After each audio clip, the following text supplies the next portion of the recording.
Welcome to the highly anticipated latest episode of Compliance Chronicles, where we bring you fresh insights on all things concerning real estate compliance. Join Queen Helen, the Compliance Queen, a seasoned and passionate real estate instructor across both North and South Carolina as she implements AI in education and real estate. Here she will share her love and expertise of licensed law with you, and empower you to confidently navigate through the dynamic world of real estate. Subscribe now. As June marks the start of a new real estate year in South Carolina, it's high time to get up to speed with the important changes to the Residential Property Condition Disclosure Statement. On this channel, you'll gain a competitive edge in the real estate landscape, always staying a step ahead of the game. Subscribe now, and be one of the first to receive exclusive compliance insights directly to your inbox. Let's steer the course together towards real estate greatness. By watching this video, you will be able to 1. Understand the role of a real estate professional in the disclosure process and the limitations of what you can explain to your clients. 2. Navigate the new requirements for sellers regarding misrepresentation on the disclosure form.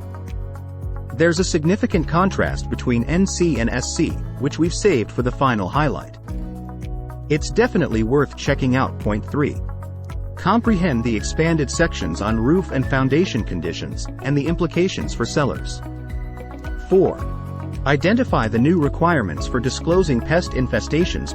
5. Understand the new disclosure requirements for properties going through legal proceedings. 6. Explain the new section on erosion controls and its implications. 7. Navigate the expanded requirements for flood insurance and risks. 8.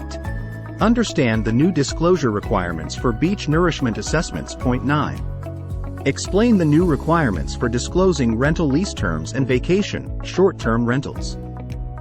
From understanding your role as a real estate professional to navigating new sections on roof conditions, pest infestations, and flood insurance, we've got you covered. Let's dive into the details and stay ahead of the curve in the ever-evolving world of real estate. Before we get into the details, it's important to note that South Carolina updates these forms annually, and real estate agents are required to start using the new forms as of June 1st each year. Now, let's get to the facts. There are several changes in the form this year, but as a real estate professional, you are only allowed to explain one particular change to your client, which is on the first page. Know your role. As a salesperson or real estate professional, you can't explain the questions on the form to your client, walk them through this form, or answer it for them. Sellers should be completing the form in consultation with an attorney, not the real estate broker or salesperson, if they have questions. You are allowed to tell them what their responsibilities are when completing the form.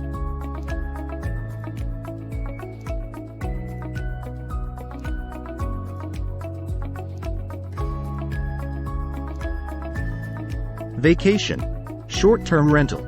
If the seller makes disclosures about the vacation rental on the form, they must also reinforce their statement by checking the subject to vacation, short-term rental box shown in the image.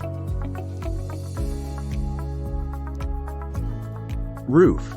This section has been revamped to provide more information about the condition of the roof during the duration of the seller's ownership.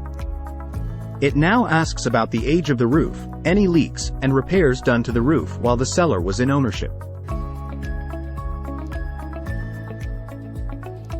The real question regarding the foundation is whether any repairs have ever been carried out on the structure. The inquiry has been modified to include the age of the building as well. The fact that repairs were completed prior to the listing is inconsequential. What matters is if any repairs have been made at all during your seller's ownership. First rights of refusal. If you are listing a home that is going through a proceeding process, sellers now must disclose whether there is a first right of refusal. Pest infestations. Sellers now need to disclose if there are bats, rats, possums, raccoons, snakes, ants, roaches, birds, or anything else living or roaming in the house. Legal action. Sellers must now disclose if there are any legal actions like judgments, tax liens, bankruptcy, foreclosures, and legal actions against the home.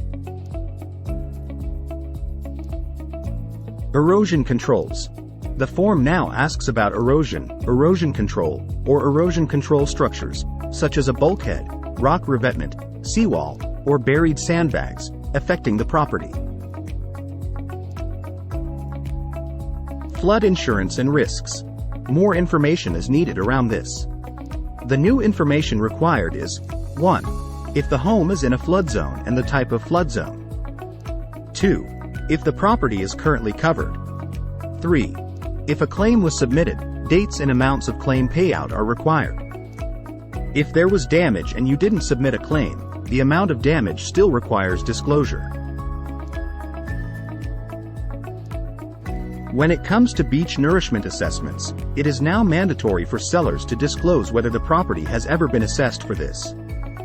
A beach nourishment project typically involves the replenishment and enhancement of a beach through various measures such as sand replenishment or dune restoration.